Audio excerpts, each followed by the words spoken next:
aoka iara-mivavaka isika rehetra. Ry Jesosy Tompo, Andriamanitra fitiavana ianao, Andriamanitra tena tia, manolotra sy mizara izany fitiavana izany isan'andro. Misotranao zahay noho ny fitiavana izay atolotra ao anay. Mifona aminao zahay, mangata-pamelana aminao zahay. Fa fantatrao tsy misy miafina aminao ny fiainanay tsirairay, ny fiainan'ny fiangonanao. Ka na dia lazainy ny teninao mazava azy, fa tahaka ny nitiavako anareo mba hifankatiava anareo kosa. Izany no ahafantarany olona rehetra fa mpianatra ianareo raha mifankatia, dia vakiana isan'andro eo amin'ny fiainan'ny fiangonana sy eo amin'ny fiainanay tsirairay, fa mahazo laka ny ota, ny fitsitokotokoana, ny fizarazarana, ny fifampiandaniana, fanenjera, fiatsaram-belatsihy, fofona maimbo manimba ny tontolo manodidina, manimba ny fiangonanao. Mamindrafo aminay mamelany helokay ry Tompo. Vavaka aminao zahay no ny herin'ny fanamasina mba hanavao anay rehetra, tahaka izay efa niasanao tamin'ny mpanomponao maro hafa, tahaka ny dokotera Martin Luther, tahaka ny dada Reine Solange, tahaka ny bebe Ravelonjanahary, tahaka ny mama Volavana Germaine, tahaka ny dada Tora Kotrozandry, sy ny maro izay tsy ho tanisaina eto. Havaozy no ny herin'ny fananao masina ny fiainanay tsirairay, ny fiainan'ny fiangonanao, mba handala hevitra ho zava-tsarobidy ny fahavelomana amin'izany fitiavana marina izany, ampiariariana ny fiombonana marina, ny firaisana masina ao aminao. Arovy izay ny fanamasina, mba tsy hevitra ny vokatry ny asanay olombelona, atongavana amin'izay fihavanana marina, ananana izay tena fiombonana marina, fa mba hatoky ny hery sy ny fahefanao fanamasina izay miteny amin'ny alalan'ny teninao, miasa amin'ny alalan'ny sakramentanao masina, mamonjy anay ka mamelona anay amin'ny fanekempinoan'ny fiangonana. Amin'ny anaran'i Jesosy Tomponay no anaovana izany vavaka izany. Amen. Fifaliana lehibe ry havana no azahoana mamangy aty amin'ny Toby Ambohimahazo, fa azahoana manatrika anareo rehetra amin'izao isan'ny taona ahatsiarovana ny firaisana, ny fiombonana eto anivon'ny fifoazam-panahy amin'ny fiangonana Loterana Malagasy, iarahantsika eto anivon'ny toby lehibe 4 sy ny toerana manatantara ny zava-dehibe amintsika, fa izany herin'ny fitiavana sy fiombonana izay niainana teto sy irina mbola ivelomany zanaky ny fifoazana ho fiainan'ny fiangonana amin'ny taonjato maro mifandimby. Zava-dehibe loatra izany, ka isaorana an'Andriamanitra ny manome fotoana ahafahana manatrika anareo sy mitondra fampianarana ahafahana mampiaina ny fiangonana izany fiainana masina izany. Azo antsika rehetra mandresy ny fahavalon'ny fiombonana, ny fahavalon'ny firaisana ka tsy mampahazo laka ny fitiavana. Misaotra ny komity izay nandamina satria tsy mora ny manao fandaminana, nefa koa miala tsiny amin'ireo ray aman-dreny sy mpiara-miasa rehetra ireo fa voatery nikitika nanamboatra ny tsara efa vitan'izy ireo zahay. Raha ny voalaza ny programa no resahana dia ny alahady 5 Novambra maraina no tokony hananana anjara hanaovana ny altara sy izao fampianarana izao. Noho ny andraikitra maro eo anatrehana ka angatahana amin'ny fitantanan'i Jesosy ahafahana miala eto Antsirabe Rapitsomaraina mba ho tonga any Ambato Finandrahana Rapitsoatoandro, satria misy ordination navaly izay hatao any amin'ny alahady maraina ary hanatrika ny komity mpiandraikitry ny synodam-paritany eo amin'ny synodam-paritany Atsimon'ny Mania, izay synodam-paritany vaovao miandry ny famangian'ny Foibe Felema raha teo koa. Dia niangavy aho ny pastora Dokotera Rafalimanana Jean de Dieu mba omena aty toerana androany tolakandro ity, ary misaotra azy sy misaotra ny ray aman-dreny nanaiky izany fandaminana izany. Rehefa nifampiresaka izay ny rahalahy dia misy anjara efa nekeny koa amin'ny alahady maraina, ka dia niangavy ny pastora Dokotera Randrenasolo Josefa koa zahay mba hikisaka tsy hanao ny anjara na Rapitsoriva azaho ny Dokotera Rafalimanana mamita ny anjara. Ka dia ny pastora Dokotera Randrenasolo Josefa no hamarana azy eto amin'ny alahady maraina.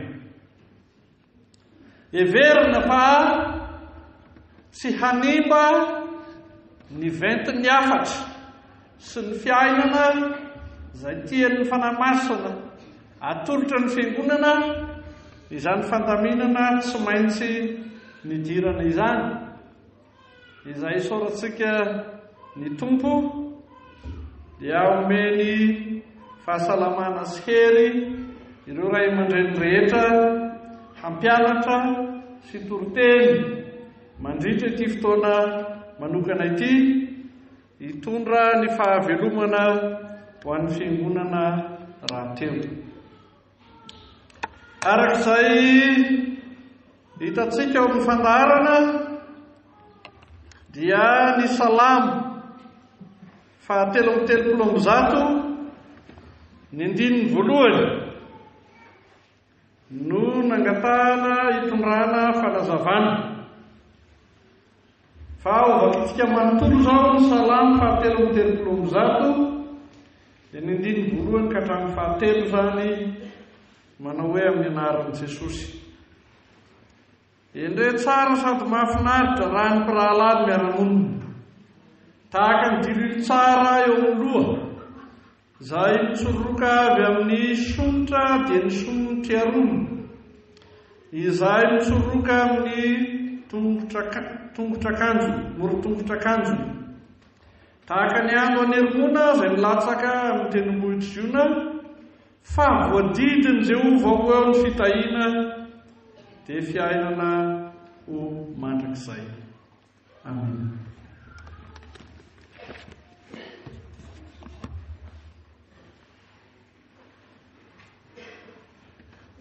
valalanina mihitsy ny mpitazana raha mandinika ny fiainan'ny fiangonana, raha mijery ny fiainan'ny kristianina tsirairay.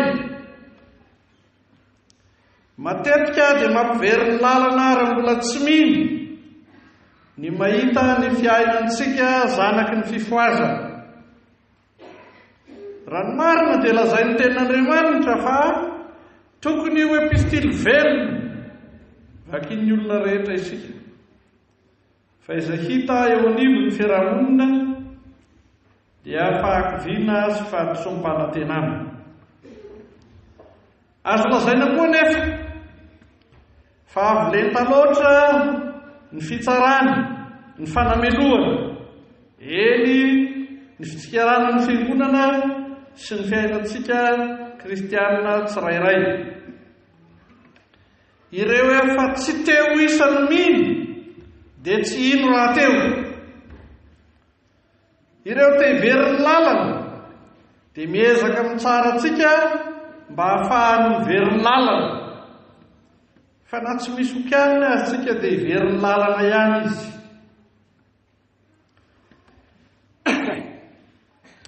Tiako mariny fa tsy ny fifampitsarana toy izany no zavatra lehibe na dia hita azy, fa mahazo laka ny fifampitsarana, ny fitsikarana, ny fifamelezana, tsy amin'ny jentilisa sy amintsika kristianina ihany, fa na amintsika samy zanaky ny fifoazana koa azy. Eo anatrehan'izany dia tiako ny manantitra fa ny fiainana ny tenin'Andriamanitra ny zava-dehibe fa tsy ny fifanenjehana sy ny fifampitsarana.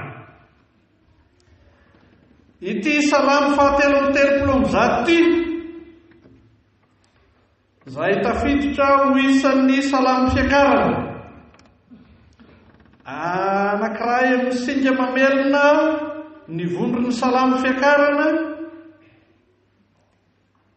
dia milaza ny fiainan'ny fiangonana teo amin'ny testamenta taloha. Tsy eritreritra na faniriana ho fiainan'ny fiangonana zany, fa filazana ny fiainana ny ainan'ny fiangonana arak'izay mahazanak'Andriamanitra azy. Ity salamo 7:30 ity dia tsy mijanona filazana ny fiainan'ny fiangonana teo amin'ny testamenta taloha ihany, fa azo sokajiana ho isan'ny famonaniana na filazana ny zavatra ho avy ny amin'izay fiainana ny ainan'ny fiangonana voalohany sy ny ainan'ny fiangonana tamin'ny taonjato voalohany mifanesy eo zany. Anankiray amin'izay manazava an'izany ny asan'ny apôstôly toko 2:2 ka hatramin'ny 7:70 izay mety verimberina matetika amin'izao fampianarana izao, sy ny Efesianina toko 4 indrindra ny 9 fa ny Efesianina toko 4 9 ka hatramin'ny 9 izay verimberina koa mandritra izao fampianarana izao. Izany hoe tena fiainan'ny fiangonana feno ny fanahy masina, ny fiainana ny atao hoe firaisana, ny fiainana ny fifankatiavana,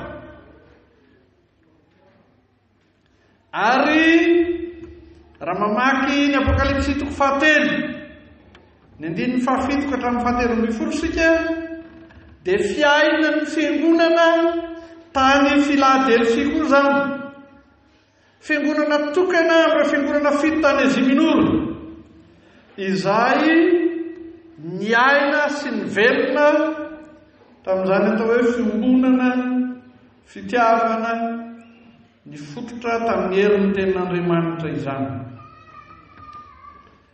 Fanontaniana lehibe sady mavesatra ny hoe nahoana ary no tsy hita eo amin'ny fiainan'ny fiangonantsika izany fa tolany andro mifanrafy, tolany fotoana mifanenjika. Nahoana ary no tsy manana fotoana iresahana amin'ny tenin'Andriamanitra tsika, fa manana fotoana ifosafosana sy hanaratsiana olona. Nakaiza loatra ny fitiava. Nahoana ny fankahalana ny tao mahazo laka. Nahoana ny fankahalana no miseho tompony teny farany. Dia tonga ao an-tsaina ny fiainan'ny Kaina sy Abela, izay samy nanatona n'Andriamanitra, samy mitondra fanatom-pisaorana, ka mahatonga ny fanontaniana hoe maty tokoa ve ianao ry Abela, olo marina, dia i Kaina no sisa miriaria amin'ny fiainany tsy finoana, amin'ny fiainany fankahalana. Dia izany ve no modelin'ny fiainan'ny fiangonana ankehitriny? Everina fa hanampy antsika hivoaka amin'izany olana izany ny tondrana izao fampianarana anjarantsika androany izao. Ho jerentsika vetivety ary ny hoe avy aiza io fitiavana io, inona ny fototra irenana io fiombonana io, ahoana no ahafahana mampanjaka amin'izany firaisana izany, ahoana no ahafahana mivelona amin'izany fihavanana marina izany. Valiny tsotra tsy andaniana fotoana ny hoe fanomezana manokana avy amin'Andriamanitra io fitiavana io. Izy Andriamanitra mihitsy no fitiava, ary tsy mitazona izany ho an'ny tenany, fa manolotra sy mizara izany ho an'izay rehetra mihitsy. Izany no ambaran'ny Salamo 1:3. Tsy misy afa-tsy ny fitiavana no fototra mampiray. Ambara tsy misy fepetra, fa fahavalo mihitsy ny fankahalana, fahavalo mihitsy ny fifampiandaniana, fahavalo mihitsy ny fitsitokotokolo. Etsy an-daniny mamelona ny firaisana mihitsy ny fitiavana marina. Ary amin'izany tsy fampitoviana fomba fijery, tsy fampitoviana fomba fiasa, tsy fampitoviana fomba fitafy, tsy fampitoviana fomba fiaina. Tsy izany no miantoka ny firaisana, tsy izany no miantoka ny fiombonana.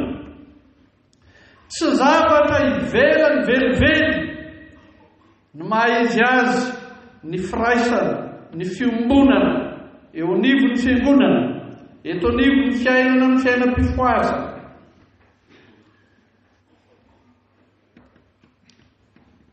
Nampiatra amin'izany ny fampianarana atolotry ny apôstôly Paoly ao amin'ny Efesianina 4. Tena fanomezana avy amin'ny fanahy masina izany. Ny fanahy masina dia manatanteraka ny vokan'ny asan'i Jesosy eo amin'ny fiainantsika, hiantoka ny firaisana, hiantoka ny fiombonana, hiantoka ny fivelomana amin'ny fitiavana marina. Fanomezana manokana avy amin'ny Jesosy io fiombonana io. Fanomezana manokana avy amin'ny Jesosy io fahaizana miara-monina. Fahaizana manokana avy amin'ny Jesosy no ahafahana mivelona amin'ny fihavanana marina. Tsy vita ny kajikajy politika izany, tsy vita ny fandalinana sosiolojika izany, ary tsy anana ny hery ny fahefana ara-toekarena anjara akory izany. Izao no mampiavaka ny fiainana ny fiombonana masina, azahoana fitahiana izy. Ho velabelarintsika manaraka izany. tsy asan'olombelona, tsy vokatry ny asan'ny saina, tsy nateraky ny lojika, fa tena asan'ny fanahy masina.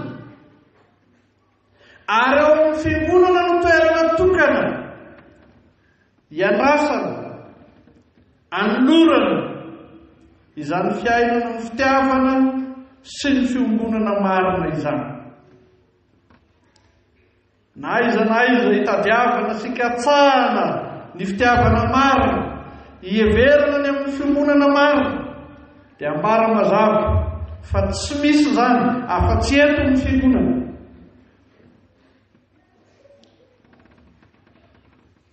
Raha mandinika ny Genesis 2:9-20 sika, izay tenenana hoe aritan'Andriamanitra fa tsy tsara raha irery raha lehilahy, dia nilazan'Andriamanitra hoe hanamboarako vady sahaza ho azy izy. Dia afaka milazatsika fa ao anatin'ny programan'Andriamanitra, ao anatin'ny asa izay ataon'Andriamanitra, ny mampiaina ny olombelona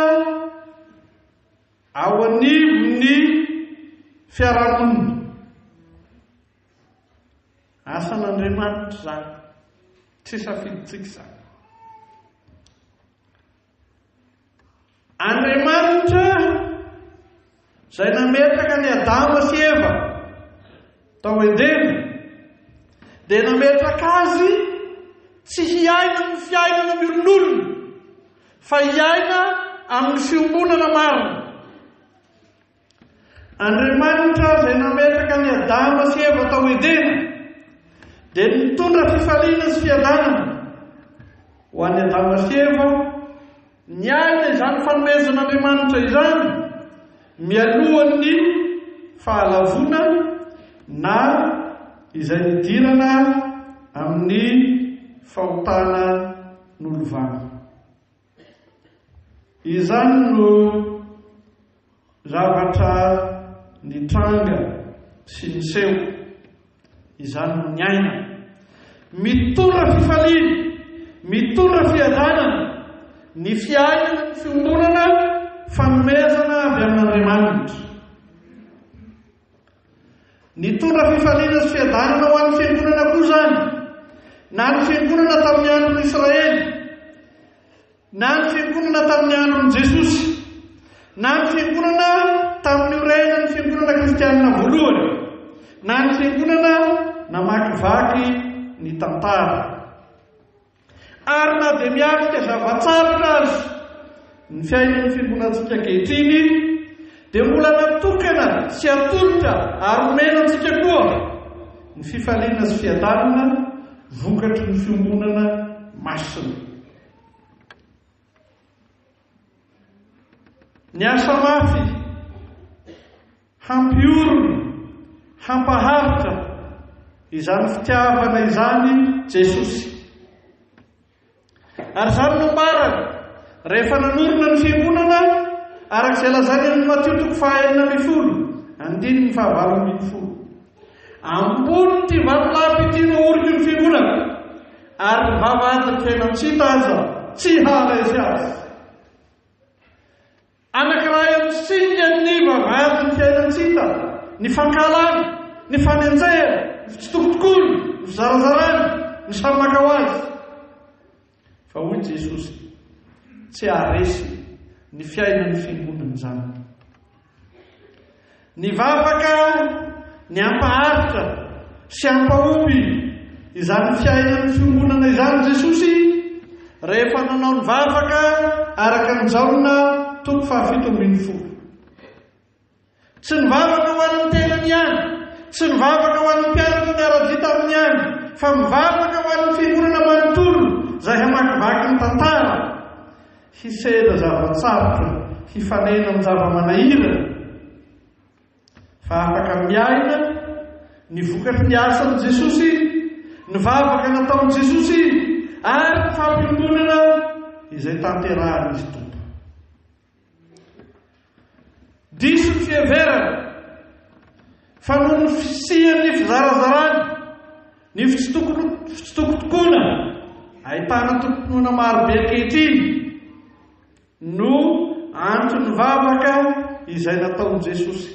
Tsy noho ny fisian'ny fizarazarany fiangonana taty aoriana, fa noho izy nanorina ny firaisana masina, mitahiry izany fiangonana masina izany. Izany no antony nanaovany ity vavaka ity, izay hitantsika eto hoe mba ho ray aminy izy rehetra. Diso ny filazana fa amin'ny fahitana ny fiparitahana marobe ankehitriny no nanaovan'i Jesosy any vavaka izany tamin'ny fotoanandro, izay ampiorina sy ampitoetra izany fitiavana izany no antony nanaova ity vavaka ity. Rehefa niseho ny adiny fiangonana tany Korinto dia namerina azy anoloany ny apôstôly Paoly ka nilaza fa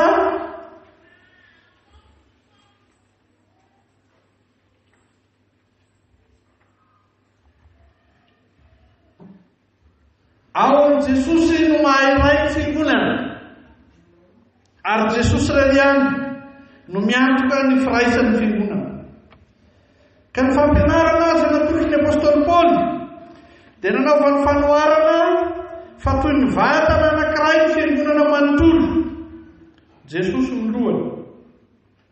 Ny ratsambatana rehetra izay manaritra ny mahaizy azy ny vatana dia tsy misy afaka mirerery amin'ny tenany, ary tsy misy afaka manazimba ny hafa. Miankina amin'ilay lohany dia Jesosy. Ny fifamenoana rantsana samihafa no mahatonga lafatra ny vatana iray.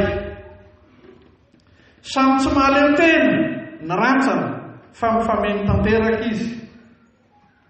Ary ny fiainana izany, fifamenoana izany, ny ainana atao amin'ny fiangonana Israely, ny tazonana ny fiangonana masina no ny hirana ity salamo fiakarana amin'ny salamo 4:30 ity.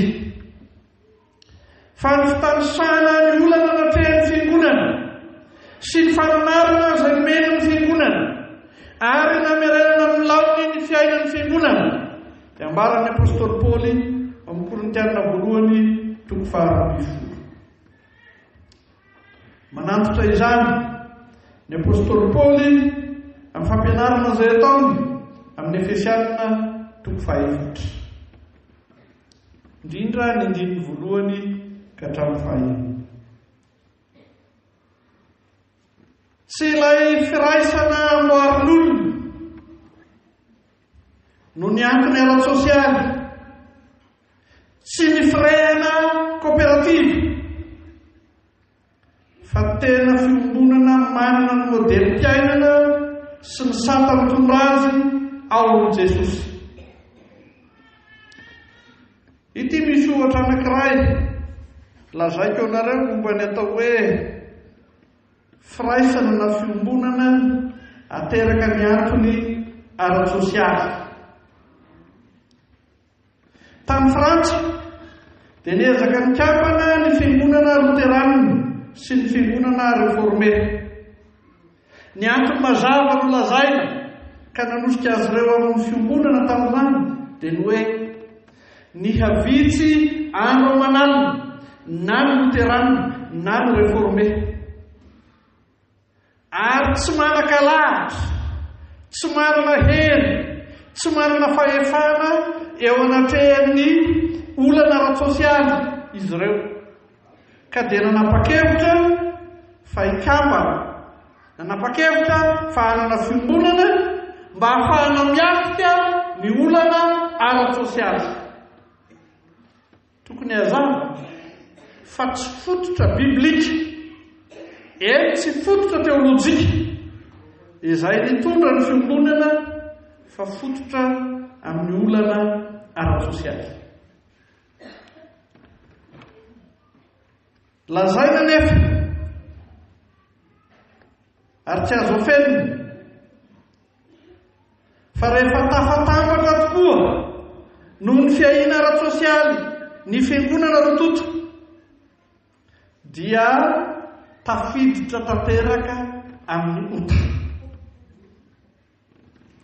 Fotoana tsela roa taona ngamba lalava taorian'izay nanakamarina ny fiangonana luterana frantsay amin'ny fiangonana réformé any Frantsa dia nitsangana ny Église unie protestante de France ka nilaza fa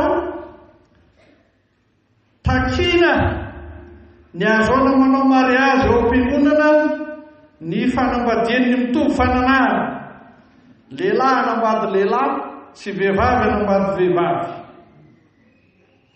Ohatra velona matanjaka entiko milaza ny tsy mahamari-potitra ny firaisana tsy kombakomba sy firaisana petsapetsa amin'ny antony ara-tsosialy hanorenana ny fiombonana zany.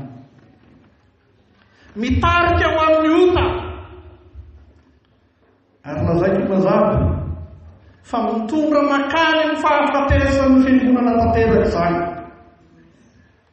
Tsy afaka niverina intsony izy ireo rehefa tafiditra amin'izany lalan'ota izany. Teraka ny faharavana fisarahana no entin'izany. Tandremo ny fananratana avo ny zon'olombelona ihoatra izay lazainy ny tenin'Andriamanitra. Tandremo ny fananratana avo ny zon'olombelona ihoatra izay lazainy ny tenin'Andriamanitra. Tsy fototra amin'ny fiombonana ny fananratana avo ny zon'olombelona fa fototra amin'ny fanravana. Ho lazaiko misimisy amin'ny tapany manaraka izany. Fa ny fototra miantoka ny fiombonana dia ny fiainana izay lazainy tenin'Andriamanitra manondro mazava ny Jesosy ho tompo. Andany fotoana vitsivitsika iresaka ireo antony fizarazarana miteraka ny fahasamihafana ary anolokoloan'ny olona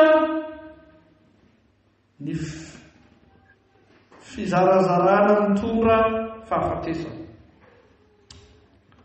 Voalohany dia lazaina mazava fa fiainana ny ota, ny fiainana ny fisarahana sy ny fizarazarana. Fiainana ny ota, ny fankahalana ary anosehana ny fitiavana tsy mba hanana toerana na dia kely akory azy. Tena maha-izy azy ny ota mihitsy ny mampisaraka. Zay no marina. Maha-izy azy ny ota ny mampisaraka. Ny ota no mampisaraka antsika amin'Andriamanitra. Ny ota no mampisaraka ny samy olombelona. Ny ota no mampisaraka ny samy kristianina. Ny ota no mampisaraka ny mpivady. Tsy misy antony hafa. Antony lehibe sady matanjaka sara. Manome vana ity rivotry ny fahotana ity, niezaka ampisy lanjany ny olona tsirairay. Hoy isika teo hoe ny programan'Andriamanitra dia ny mampiaina ny olona ao anatin'ny fiarahamonina. Fa amin'ity anjara toeran'ny ota mampisaraka ity dia fitahany amin'ny hoe aoka samihanana ny maha-izy azy ny olona tsirairay. Zava-dozo zany. Ny fitezana ao amin'ny fiarahamonina samy maka ho azy. Atosiky ny ota zany. Ary dia lasa lavitra mihitsy ny fivoizana ny zon'olombelona any amin'ny tany lazaina hoe mandroso. Tena fiainana ny samy maka ho azy Zany no fiainan'ny Amerikanina. Raha misy malaza ny fiainana samy maka ho azy, voalohany ny Amerikanina. Ambarako mazava fa efa tafiditra tenintsika koa izany kolotsaina samy maka ho azy zany. Ka dia samy miezaka manao fefy ho an'ny tenany ny tsirairay. Ny arava sy lasa tanteraka ny fiainana ny fihavanana tena malagasy. Ary tsy mahita varavarana idirana ny fiainana ny fihavanana kristianina. Tafiditra lalina hatrany amin'ny fiainan'ny fiangonana izany. Sarotra mihitsy ny fanatonana sy ny fampiresahana amin'ny fitiavana na dia amin'ny raharaham-piangonana azy. Io dia nanomboka amin'ilay fitezana distoerana entin'ny kolotsaina vaovao mananatra ny samy maka ho azy. Ka na dia ilay fiaraha misakafo ny mpianakavy nanolokolona ny fihavanana malagasy fa iny azy, ino rehefa ravo zany ankehitriny. Tsy mampaninona mihitsy na miaraka na tsy, fa rehefa mihinana kavoky dia tsy mifankahita. Tafiditra aty amin'ny fiainam-piangonana koa zany, ary vokatra ny tsy fisian'ny fahasahiana ifampiresaka amin'ny fitiavana, ifanalina ny fifanajana, dia tsy mety raha tsy entina amin'ny alalan'ny gazety sy ny fampahalalam-baovao maro isiny fifanalam-baraka ny fiainan'ny fiangonana. Lamody mihitsy ankehitriny mampiasa gazety, televizion, Facebook, lanja-pankarte. Aiza ny tsy ahitanao an'izany? Tsy mifidy io na fiangonana ambanivohitra na fiangonana ambonivohitra, fa manaraka ny daholo ny atidohan'ny mpanota. Na izany izy zany. Ny fitezana entin'ny fiarahamonina mandala ny samy maka ho azy, mampivelatra ny ota na dia ho anivon'ny fiangonana azy, no miteraka n'izany rehetra rehetra. Toa tsy misy akory nefa maro izay lazainy dito faefatra. Inina kosera na tapenana mihitsy izay lazainy dito fahavalo. Tsy hita intsony ny fanajana ray aman-dreny, ny fanajana ny samy maha-olona, ka tsy isiny ny fanalam-baraka. Tena olana lehibe atsena ankehitriny amin'ny faharavan'ny fiarahamonina sy ny fihavanana izay heverina ho fandrosoana. Tsorina fa simba atraty amin'ny fiainan'ny fiangonana izany, ka tsy afaka mitombo sy mivelatra ny fanahin'ny fihavanana maha-malagasy sy ny fifankatiavana kristianina ampianarin'ny Baiboly. Tsy maintsy miverina ny fahefan'ny soratra masina isika, ka tsy hanakalo izany ny zavatra hafa raha mba te hiaina ny fiainan-danitra ety an-tany ihany. Ny programan'Andriamanitra mazava dia izay ahafahantsika miaina ny fiainan-danitra ety an-tany. Izany no ny ainana ny Salamy 7:30. Izany no ny ainana ny asan'ny apôstôly 2. Izany no ny ainana ny Efesianina 4. Izany no ny ainana ny Apokalipsy 4. 9:7-10. Tsy kisendrasendra zany, fa programan'Andriamanitra marina. Izany no antony nanarahany Jesosy, izany no antony anohizany fanamasina ny asa izay ataony ankehitriny. Fanahy ny fihavanana sy fiombonana kristianina marina. Mila n'izany ny fiangonantsika, mila n'izany ny firenena malagasy.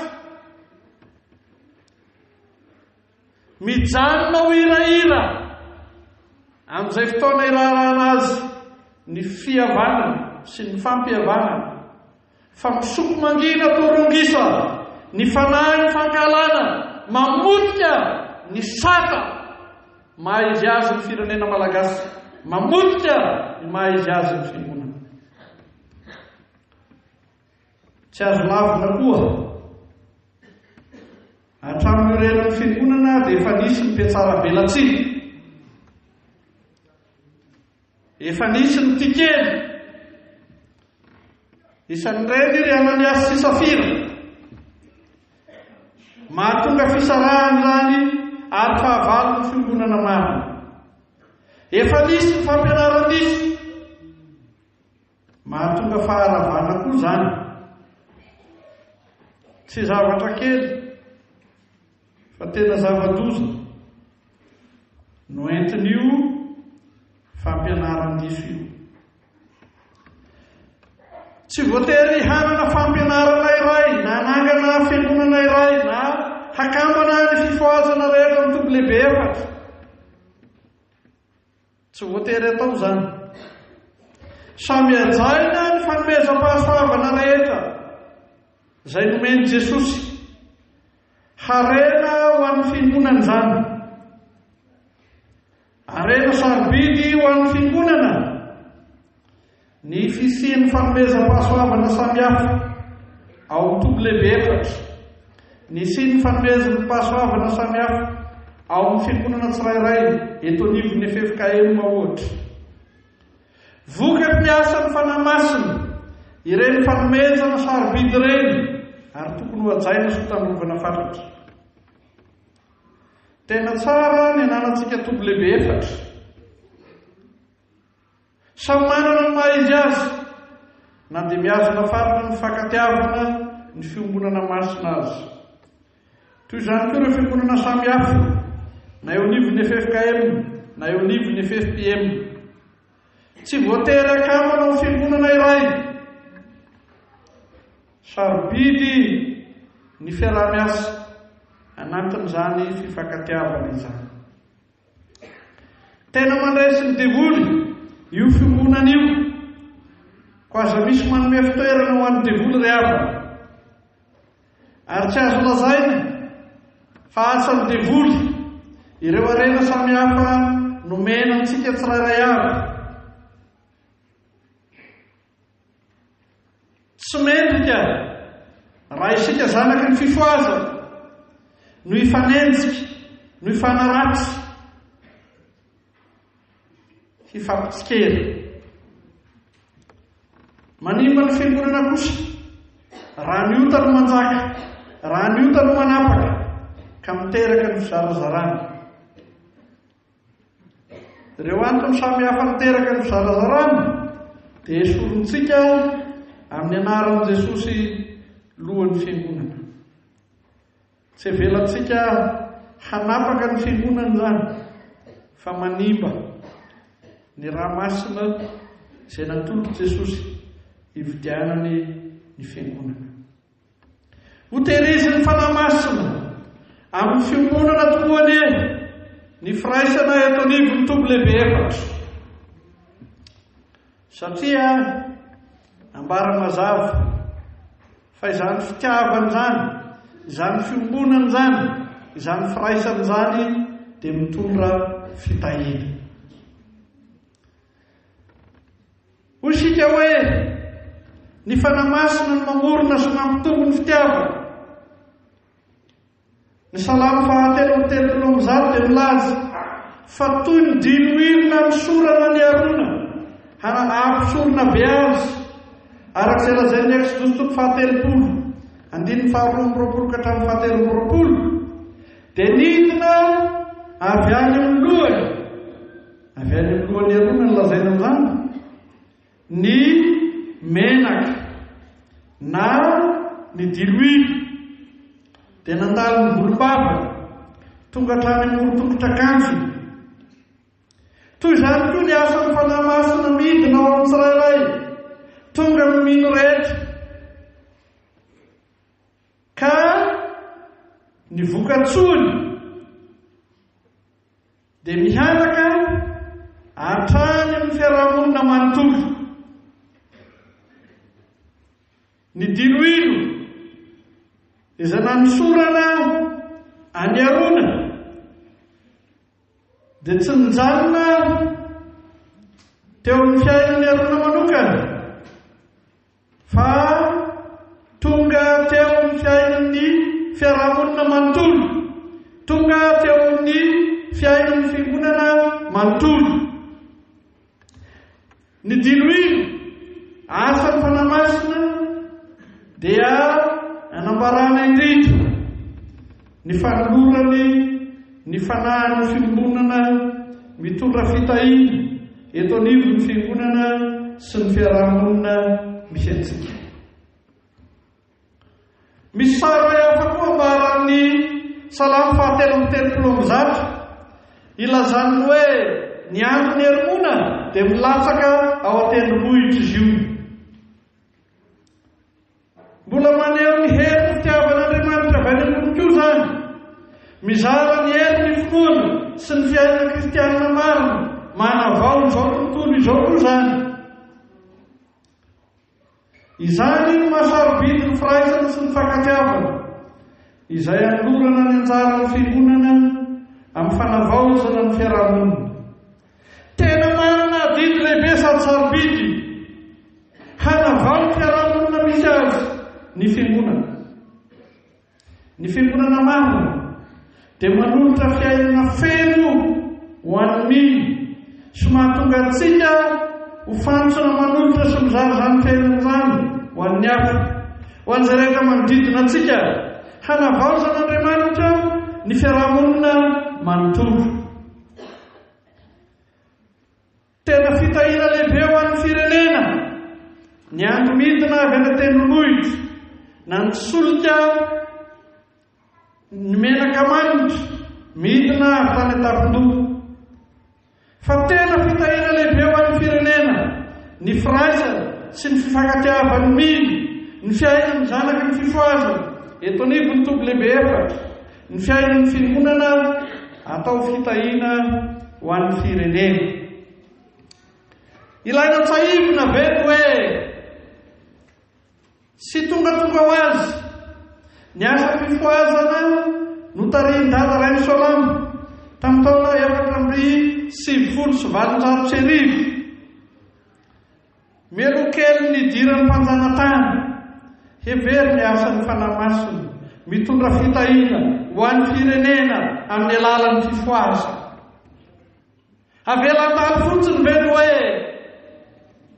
ny fitarihan'ny fanahy masina ny maha-beraberin-janahary tamin'izay nafitsiko ny aretina mahery-vaika amin'ny fitsin'ny mosary amin'ny fanatrehana olana samihafa teto amin'ny firenena, fa ny fifoazana fitahiana ny firenena amin'ny fiainany ny fiangonana masina. Tsy latsa-danja noho izany izay nananganan'Andriamanitra ny mamavolavaka Germaine sy nampitenenan'i Jesosy ny pastora Rakotozaky Daniel isika miafika ny adiny 770.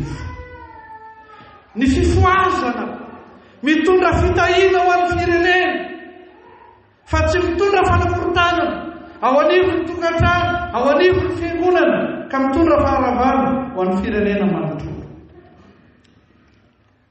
Ny fihavana na fiarahamonina salama dia ambara mazava fa tsy tombontsoan'olombitsy, tsy tombontsoan'izay heverina ho mahay misitraka izany ihany, fa ny fihavana, ny fiarahamonina salama vokatry ny asan'ny fanahy masina dia tena tombontsoan'izay mahatsiaro tsinotsinona eo anivon'ny fiarahamonina azy, ary tena fitahiana ho an'ny firenena manontolo. Tsy nijanona ho an'ny arona rery, tsy nijanona ho an'ny tendrombohitra ziona ny fitahiana, fa voazara ho an'ny fiangonana, voazara ho an'ny firenena manontolo. Izany ny fikeren'i Jesosy mba hahatonga fitahiana ho an'ny manodidina azy ny rehetra, fa tsy hanatitra olana, tsy hamorona fahasairanana, tsy isika ilay no mitondra ny fikorontanana. Adidy masina omeny ny fanahy masina antsika no ny herin'ny ten'Andriamanitra velona ny hitondra fitahina, hitondra fianarana eto amin'ny firenena. Toy ny fiainan'andro ety an-tany no antikana ny hevitry ny mpanao salama, raha mihira izy hoe ere tsara sady mahafinaritra raha ny mpirahalany miara-monina.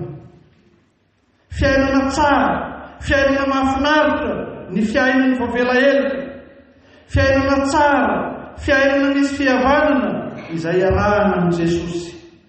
Fiainana tsara, fiainana misy fihavanana izay arahanao eo anivon'ny fiarahamonina, mandray ny fitahina avy amin'ny Jesosy Tompo. Eto mpamaranana, tena fitahina ho amin'ny firenena mihitsy ny fiangonana.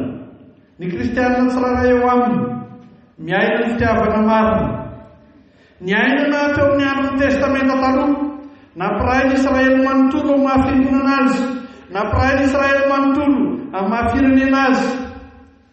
Nitondra fitahina ho azy ny fiainana ny fitiavana, fanehoana ny maharay azy ao n'Andriamanitra ray izay topoiny. Tao ny fanatanterahany ny fanompoam-pivavahana no nipoirana izany.